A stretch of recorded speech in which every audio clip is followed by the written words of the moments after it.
Hello दोस्तों, आपका स्वागत है पीएचपी कोर्स सीरीज़ की इस वीडियो में। और इस वीडियो में मैं आपको एचटीएमएल के बारे में थियोरेटिकली एंड प्रैक्टिकली दोनों तरीकों से बताऊंगा। Most of the websites HTML का यूज़ करके बनाई गई हैं। अगर आप एक वेबसाइट बनाना चाहते हैं तो उसके लिए आपको एचटीएमएल आना बहुत ज़रूरी है।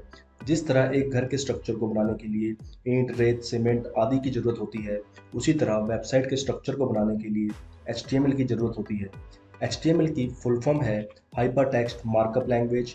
एचटीएमएल एक बहुत ही सिंपल लैंग्वेज है और एचटीएमएल में डिफरेंट टाइप्स के एलिमेंट्स होते हैं और एचटीएमएल के ये एलिमेंट्स वेबसाइट पेज के स्ट्रक्चर को बनाने के लिए यूज़ किए जाते हैं। एचटीएमएल के most of the tags open and close होते हैं। इसके अलावा एचटीएमएल को अट्रैक्टिव डिज़ाइन देने के लिए यूज़ किया जाता है सीएसएस का। और सीएसएस क्या होती है उसके बारे में हम आने वाले ट्यूटोरियल्स में डिस्कस करें। अब हम जान लेते हैं कि एचटीएमएल का एलिमेंट दिखता कैसा है। एचटीएमएल के एलिमेंट में एचटीएमएल का टैग होता है जो ओपन होगा, उसके बीच में कंटेंट आएगा और उसके बाद वो टैग क्लोज हो जाएगा। और एचटीएमएल के टैग को ओपन करने के लिए हमें लेस देन का सिंबल लगाना है, उसके बाद टैग का नेम आएगा और उसके बाद ग्रेटर देन का साइन लगाएंगे तो हमारा टैग ओपन हो जाएगा। उसके बाद हम बीच में कंटेंट लिखेंगे और उसके बाद उस टैग को उस ओपन टैग को क्लोज करने के लिए पहले लेस देन का सिंबल, फिर फॉरवर्ड स्लैश और फिर टैग का नेम और ग्रेटर देन का साइन। इस तरह से हमारा एचटीएमएल का एलिमेंट दिखता है। दोस्तों, आप ब्राउज़र पर कई वेबसाइट्स देखते हैं। अगर आप चाहते हैं उन वेबसाइट का स्ट्रक्चर को देखना तो उसके लिए आपको वेबसाइट पर जाकर Ctrl+U बटन प्रेस करना होगा या फिर आप राइट क्लिक करके उसमें से जो ऑप्शन आपको दिखाई देगा व्यू पेज सोर्स, उसको आपको सिलेक्ट करना होता है। चलिए मैं आपको प्रैक्टिकल दिखा देता हूँ। जैसा कि सामने मैंने एक वेबसाइट ओपन की है wikipedia.org। अब मैं चाहता हूँ इस वेबसाइट का स्ट्रक्चर क्या है, तो उसके लिए मुझे यहाँ पर Ctrl+U प्रेस करेंगे तो आपको नेक्स्ट टाइप पर उसका स्ट्रक्चर दिखा देगा एचटीएमएल का कि किस तरह से वेबसाइट ये बनाई गई है। यहाँ पर आप देख सकते हैं पूरा एचटीएमएल का स्ट्रक्चर दिख रहा है। और इसको अगर आप देखना चाहते हैं, इसके ऊपर आप राइट क्लिक करके व्यू पेज सोर्स करेंगे तो भी आपको नेक्स्ट पेज पे इसका स्ट्रक्चर दिखा देगा। अगर आप वेबसाइट के किसी पर्टिकुलर सेक्शन को देखना चाहते हैं तो उसके लिए आपको उस सेक्शन पर राइट क्लिक करना है और उसके बाद यहाँ पर इंस्पेक्ट एलिमेंट पे क्लिक करना है। इसके बाद आपको यहाँ पर उसकी HTML अपीयर हो जाएगी और राइट साइड में आप इसकी CSS भी देख सकते हैं कि क्या उसके ऊपर स्टाइल अप्लाई हो रखा है। अगर हम चाहते हैं इसको चेंज करके देखना कि यहाँ पे क्या CSS है तो इसने दिखा दिया, यहाँ पर ये CSS लगी हुई है, यहाँ इसका फॉन्ट साइज़ ये है। हम अगर टेम्परेरी बेस पर अगर चेक करना चाहते हैं कुछ इसमें चेंजेस करके तो हम यहीं पे चेंज कर सकते हैं। जैसे कि अभी हम इसका फॉन्ट साइज़ इंक्रीज़ करके देख लेते हैं। यहाँ 1 की जगह मैं 2 कर देता हूँ तो आप देख सकते हैं यहाँ पे उसका फॉन्ट साइज़ इंक्रीज़ हो गया। तो इस तरीके से हम वहीं पर टेम्परेली अपने चेंजेस अप्लाई करके भी देख सकते हैं। दोस्तों, HTML का बेस है उसके टैग्स एंड एट्रीब्यूट्स। ये दोनों एक साथ काम करते हैं बट दोनों की अलग ड्यूटीज़ होती हैं। और HTML के सभी टैग्स के मल्टीपल एट्रीब्यूट्स हो सकते हैं। जैसा कि आप इमेज में देख सकते हैं कि मैंने यहाँ पर एक इमेज नाम का टैग यूज़ किया है। इसके अंदर मैंने SRC, ऑल्ट और विड्थ 3 एट्रीब्यूट्स ऐड किए हुए हैं। और एट्रीब्यूट्स कंटेन करते हैं नेम और उसकी वैल्यू। जैसे कि यहाँ पर SRC है = और डबल कोट्स के अंदर मैंने उसकी वैल्यू को लिखा हुआ है। इसी तरीके से ऑल्ट के अंदर भी मैंने नेम, उसकी वैल्यू और यहाँ पे फिर विड्थ के लिए नेम और उसकी वैल्यू। और सभी एट्रीब्यूट्स के बीच में आपको स्पेस ऐड करना होगा और इमेज और एट्रीब्यूट जो आपका टैग है इसके बीच भी आप स्पेस ऐड करेंगे, तभी आपका वो HTML टैग वर्क करेगा। वैसे तो HTML के 100 से भी ज़्यादा टैग्स हैं बट मोस्टली यूज़ किए जाते हैं 20 से 25 टैग्स ही, जिनको मैंने डिवाइड किया है 5 कैटेगरीज में। फर्स्ट है section element tags, second text content tags, third form tags, fourth images and links, fifth में अदर्स। सेक्शन एलिमेंट टैग्स में होते हैं div, स्पैन, हेडर, फूटर, नैव, मेन और सेक्शन। इन एलिमेंट्स का यूज़ करके हम किसी भी वेबसाइट के स्ट्रक्चर में उसके सेक्शंस को डिवाइड करते हैं। इसके बाद आते हैं टेक्स्ट कंटेंट टैग्स, H1 से लेकर H6, p tag, div, span, ul, ol और li। इन टैग्स का यूज़ करके हम जो भी हमारी वेबसाइट में टेक्स्ट कंटेंट यूज़ किया गया है उसके लिए हम इन टैग्स का यूज़ करते हैं। उसके बाद आते हैं फॉर्म टैग्स। इसके अंदर आते हैं फॉर्म, इनपुट, बटन, लेबल और टेक्स्ट एरिया। जो हम एक यूज़र को फॉर्म दिखाते हैं उसके अंदर कुछ इनपुट्स होते हैं, तो इन टैग्स का यूज़ करके हम एक फॉर्म के लेआउट को डिज़ाइन करते हैं। उसके बाद आते हैं images and links. In tags का यूज़ करके हम वेबसाइट पर इमेजेस को शो करते हैं, या तो हमें कोई हाइपर लिंक देना होता है तो उसके लिए हम ए टैग का यूज़ करते हैं। इसके बाद आते हैं अदर टैग्स। ये यूज़ किए जाते हैं वेबसाइट में किसी भी तरह का लाइन के बीच में ब्रेक देने के लिए या कोई ओरिजेंटल रूल दिखाने के लिए। BR टैग यूज़ होगा ब्रेक के लिए और HR टैग यूज़ होगा ओरिजेंटल रूल दिखाने के लिए। HTML को लिखने के लिए भी हमें टेक्स्ट एडिटर की नीड होती है। आप चाहे कोई सा भी टेक्स्ट एडिटर यूज़ कर सकते हैं, चाहे वो नोटपैड++ यूज़ हो या विंडोज़ का डिफ़ॉल्ट नोटपैड हो, या आप VS कोड को यूज़ कर सकते हैं। मैं यहाँ पर VS कोड का यूज़ करके आपको एक HTML का डॉक्यूमेंट बना के दिखा देता हूँ। तो यहाँ पर मैं आ गया हूँ VS कोड के ऊपर। इस पर मैं यहाँ पे क्लिक करूँगा न्यू फाइल पे, और यहाँ पर हम नाम देंगे फाइल को index.htm भी दे सकते हैं यहाँ, और HTML भी दे सकते हैं। दोनों ही वैलिड एक्सटेंशंस हैं HTML के लिए।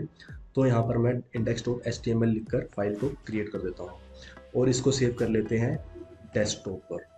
इसको मैं कर लेता हूँ यहाँ पर क्रिएट फाइल।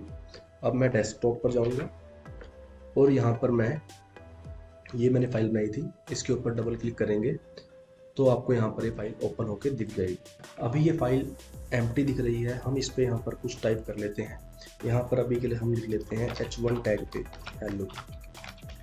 हेलो, और इसको हम कर लेते हैं यहाँ से फाइल पे जाके सेव, और उसके बाद फिर हम ब्राउज़र पे जाते हैं और पेज को रिफ्रेश करते हैं। तो आप देख सकते हैं यहाँ पर हेलो लिखा हुआ आ गया।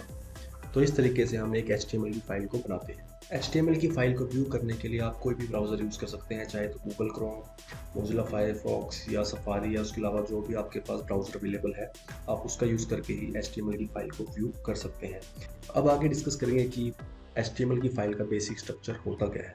जैसा कि आप देख सकते हैं कि सामने मैंने एक इमेज रखी है जिसमें सबसे ऊपर लिखा है डॉक टाइप, कि ये जो डॉक्यूमेंट है वो HTML टाइप का है। ये HTML5 वर्जन में लॉन्च हुआ था, तो हमें HTML डॉक्यूमेंट लिखने से सबसे पहले टॉप पर इसको लिखना होता है। इसके बाद हम लिखते हैं HTML लैंग्वेज इंग्लिश है। यहाँ HTML जो लिखा है ये डिनोट करती है कि जो हमारा डॉक्यूमेंट है वो HTML लैंग्वेज का यूज़ करता है, और उसके अंदर जो लैंग्वेज यूज़ की गई है इंग्लिश लैंग्वेज का यूज़ किया गया है। हेड सेक्शन के अंदर हम मेटा टैग्स को यूज़ करते हैं जो कि वेबसाइट की SEO के लिए यूज़ किए जाते हैं। उसके बाद उसमें टाइटल टैग होता है जो कि हमारे ब्राउज़र के टैब पर दिखाई देता है, और उसके बाद बॉडी के अंदर हम जो भी हमारी वेबसाइट का स्ट्रक्चर होता है वो सारा हम बॉडी सेक्शन के अंदर लिखते हैं। उसके अंदर हम H1 टैग का यूज़ करते हैं, H2, P, image, PR, div।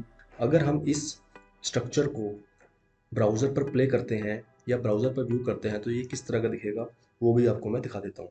जो हमने ये HTML डॉक्यूमेंट रेडी किया है, अगर हम इस डॉक्यूमेंट को ब्राउज़र पर व्यू करते हैं तो इस तरह का कुछ वो लेआउट हमें वहाँ पर दिखाई देगा। इसमें हमने जो हेडिंग टैग लिखा था उसके अंदर हमारी हेडिंग आ गई, और यहाँ पर इसका H2 टैग है, ये P टैग है, ये इमेज टैग है, और div के अंदर हमने यहाँ पर ULLI का यूज़ किया था तो वो यहाँ पर आपको दिखाई दे रहा है, और नीचे एक बटन भी हमने बनाया था तो आपको इसका कोड जो है यहाँ पर दिखाई दे रहा है। फ्रंट एंड में हमें कोड ना दिखाई देकर उसको कन्वर्ट करके उसका व्यू कैसा दिखना चाहिए वो हमें दिखाई देता है। दोस्तों, बिगिनर्स कुछ HTML के टैग्स को लिखते हुए कुछ कॉमन मिस्टेक्स करते हैं। हम उसको कैसे अवॉइड कर सकते हैं उनको मैं दिखा देता हूँ।